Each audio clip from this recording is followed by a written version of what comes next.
some loans that they owe us. We can throw that in the package. They don't owe us some of that, and then we'll actually borrow some money from the English to give to our hands to pay the French to buy territory from. This is very strange bedfellows, you know. Borrowing money from the English to pay the Americans to eventually find the hands in the French to buy territory here.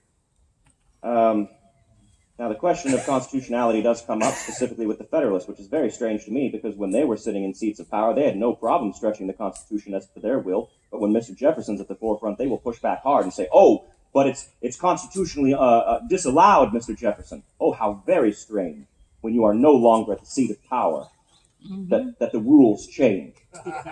No doubt we'll never see that again in this country. So I'll push back and I'll say, well, let me write my friend. He happened to have a hand in the creation of the Constitution. I don't know if you know him. His name's James Madison, the father of the Constitution. So I write James, a good friend. Ask him as to the executive authority of a president creating a treaty. He assures me the executive does have the power to create treaties with foreign powers. This is not but a treaty. It is something given, something gained, completing the cycle of what is commonly understood as a treaty. I push back and I give Congress and my findings from Mr. Madison, and they push back again and say, well, it must run through the Senate, it must run through the House, it must run through Congress as a whole. Very good. Then let's put it through. That's what you wish. Let's put it through. So they do it, and it passes. Yeah. The wind is entirely out of their sails at that moment. So was it a stretch in the beginning? Maybe. If I had rested solely on executive power and not consulted Madison and not turned it over to be a proper and final vote by both houses, well, maybe. But at the end of the day, the very men who had the power to engage in such a treaty voted in the affirmative, and so it was passed, and we doubled the size of the country, removed a foreign enemy, gained westward expansion, doubling the size of the country at 3 cents an acre. That's a win. It's the best land deal this country will ever see.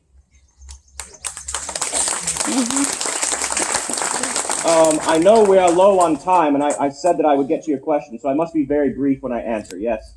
Shoot.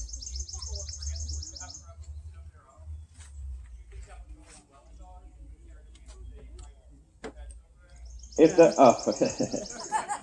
the people of France ever engaged in a revolution, do I think it would go as well as ours? Well, revolutions rarely do. We're quite lucky, you know. People tend to lose. The people who rise up against the standing power. If the French do engage in a revolution in the future, I have no doubt that I will stand with them. They stood with us in the engagement of our revolution. The only reason we won is because of the French. God save the French. How strange is that to say? As Britons, we could go to bed resting easy, knowing we had one common uniting enemy, the French. Yep. And yet, with the powers of the Marquis de Lafayette, with Rochambeau, with de Grasse, we won this thing. So if they ever need our support in an engagement of a revolution of their own wherein the people rise up and overthrow their system of tyranny through monarchical government and create a system of proper right representation through a representative constitutional government, I have no doubt that I would stand shoulder to shoulder with them, and perhaps after some dinner when I'm in France with the Marquis de Lafayette, we'll have several bottles of wine, and at the end of the night, when the sun is rising, we'll have written what is the precursor to the French Constitution. It's called the Declaration of Rights of Man and the Citizen. Maybe. Strangely enough, while I'm also in France, I'll have a lunch with a man who has a humane system of punishment. His last name is Guillotine.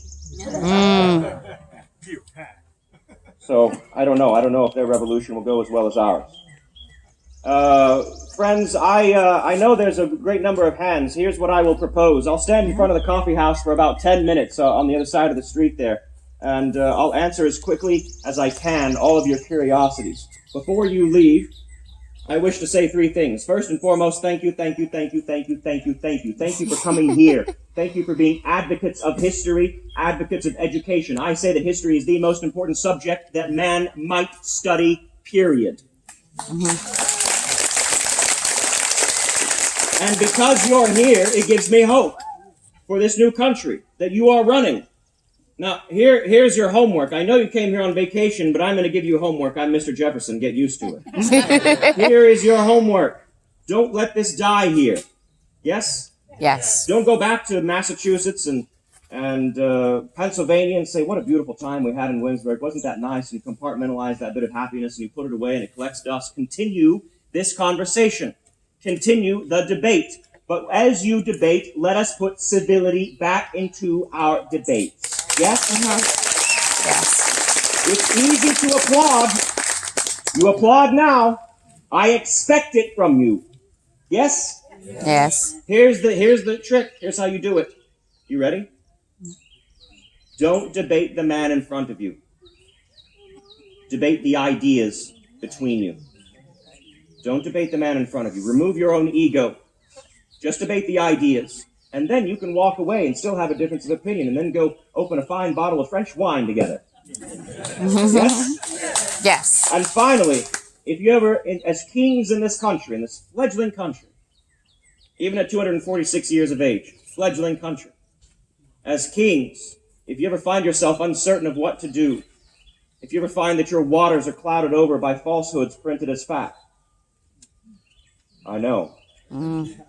If you ever find that men in power are no longer voting for your self-interest but the further lining of their own pockets, if you ever find that you need a place that you can go to for truth, for fact, I hope that you know that our gates will always be open to you, and we have a multitudinous number of equitable representation here in Williamsburg. We tell the entire story here, not just my story, the story of men in power. We have an entire African-American interpretive unit. We have an entire American Indian interpretive unit representing people who lived here far longer than we. Here in Williamsburg, we tell the whole story and we speak primary source, research, fact, 365 days a year. And that is something this country could use a bit more of. Yes. Yes. So come back. Next time you hear of your friends going on vacation, say, do not put mouse ears upon your head. Put a tricorn upon your head. Come here. There will always be a Jefferson here. There will always be a George Mason, a Kate from the Raleigh Tavern, an enslaved individual. There will also, unfortunately, always be a Patrick Henry here, but you have to take the good with the bad. Until we meet again, I am ever your humble and most obedient servant, Thomas Jefferson. Yeah, bravo, bravo.